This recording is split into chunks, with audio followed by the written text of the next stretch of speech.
નમસ્કાર ડીબી ન્યૂઝમાં આપનું સ્વાગત છે। રાયન મુવાડા ગામે પ્રેમમાં પાગલ યુવકનો ગળે ફાંસો ખાઈ આપઘાત।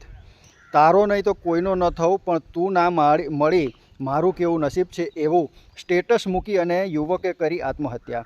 મૃતકે પ્રેમિકા માટે મૂકેલું છેલ્લું સ્ટેટસ સોશિયલ મીડિયા ઉપર વાયરલ થયું છે। પ્રેમમાં નાસીપાસ થઈ ડિપ્રેશનમાં આવી આત્મહત્યા કરવા સુધી પહોંચી જતા કિસ્સો ઘોઘંબા તાલુકાના રાયનમુવાડા ગામે બનવા પામ્યો છે। રાયનમુવાડા ગામના યુવાનને એક યુવતી સાથે પ્રેમ સંબંધને લઈ અને અન્ય મહિલા સાથે લગ્ન કરવા છતાં પ્રેમ સંબંધ ચાલુ રાખતા યુવકની પત્ની તેને છોડીને જતી રહી હતી। યુવતીના પ્રેમમાં પાગલ યુવક ઘર છોડી અને વોટ્સઅપમાં પોતાનું સ્ટેટસ મૂકી ગળે ફાંસો ખાઈ મોતને વહાલું કર્યું હતું।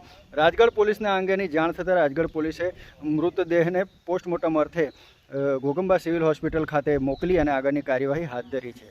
રાયનમુવાડાના મહેન્દ્રભાઈ ચૌહાણને અન્ય યુવતી સાથે પ્રેમ સંબંધના કારણે ઘરે ઝઘડા થતા હતા। મહેન્દ્રભાઈના લગ્ન અન્ય યુવતી સાથે કરાવી દેવામાં આવ્યા હતા અને લગ્ન બાદ પણ મહેન્દ્ર પોતાની પ્રેમિકાને ભૂલી શક્યો નહોતો અને પ્રેમ પ્રકરણના લીધે પત્ની સાથે રોજે રોજના ઝઘડાથી તે કંટાળી ગયો હતો। મહેન્દ્ર પોતાના ઘરેથી 2 દિવસ અગાઉ કોઈને પણ કહ્યા વગર ચાલ્યો ગયો હતો। તેની શોધખોળ કરતાં તેના ભાઈ અર્જુનભાઈ વિજયભાઈ દ્વારા પોતાના ભાઈને ગળે ફાંસો ખાધેલી હાલતમાં જોઈ જતાં પરિવારને જાણ કરી હતી। ગામમાં તેમના જ ખેતરના ઝાડ ઉપર ફાંસો ખાધેલી હાલતમાં મરનાર મહેન્દ્ર નામના યુવાનનો મૃતદેહ મળી આવતા પરિવારમાં રોકકળ મચી ગઈ હતી। રાજગઢ પોલીસે મૃતદેહને પોસ્ટમોર્ટમ અર્થે મોકલી અને આગળની કાર્યવાહી હાથ ધરી છે। મૃતકે પોતાની પ્રેમિકા માટે મૂકેલું છેલ્લું સ્ટેટસ સોશિયલ મીડિયા ઉપર વાયરલ થઈ રહ્યું છે। મૃતક મહેન્દ્ર ચૌહાણે પોતાના મોબાઈલ ઉપર મરવાના 13 કલાક પહેલાં પોતાની પ્રેમિકા માટે સ્ટેટસ મૂક્યું હતું, જેમાં તેણે લખ્યું હતું કે આઈ લવ યુ પાગલ, તું મારા માટે જાન છે, પણ મને નથી લાગતું કે તારા ઘરના હવે તને અને મને એકબીજાના થઈને સાથે જીવવા દે। તારી ખુશી માટે હું જતો રહું છું પાગલ, મને મળવા નહીં પણ હવે તું રડવા આવજે। તે મારા માટે કેટલો માર ખાધો છે, હું તને હેરાન બી કેટલું કરું છું, ખોટું ના લગાડતી, તારી સામે જ કીધું તું પાગલ, તારો નહીં તો કોઈનો પણ નહીં થવું એવું સ્ટેટસ મૂકી અને આ યુવાને આત્મહત્યા કરી લેતા ઘોઘંબા તાલુકાની અંદર ચકચાર મચી જવા પામી છે।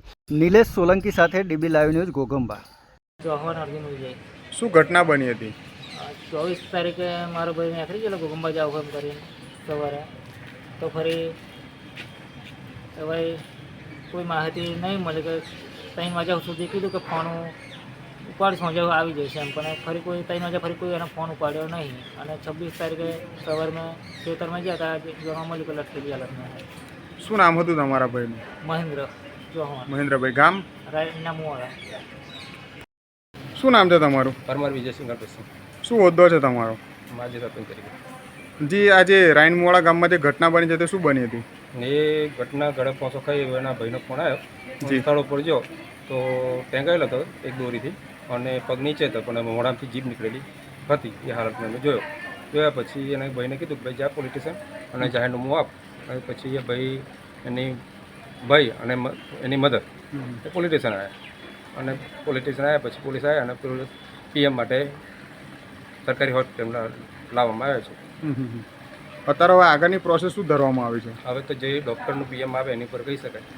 અને આગળની જે પ્રોસેસ છે જે આરોપીઓ દ્વારા કરવામાં આવ્યું છે એના માટે એ તો જો પીએમ રિપોર્ટ ના આવે તો કશું અમે કહી ના શકીએ। એવું છે એમ ને? ઓકે।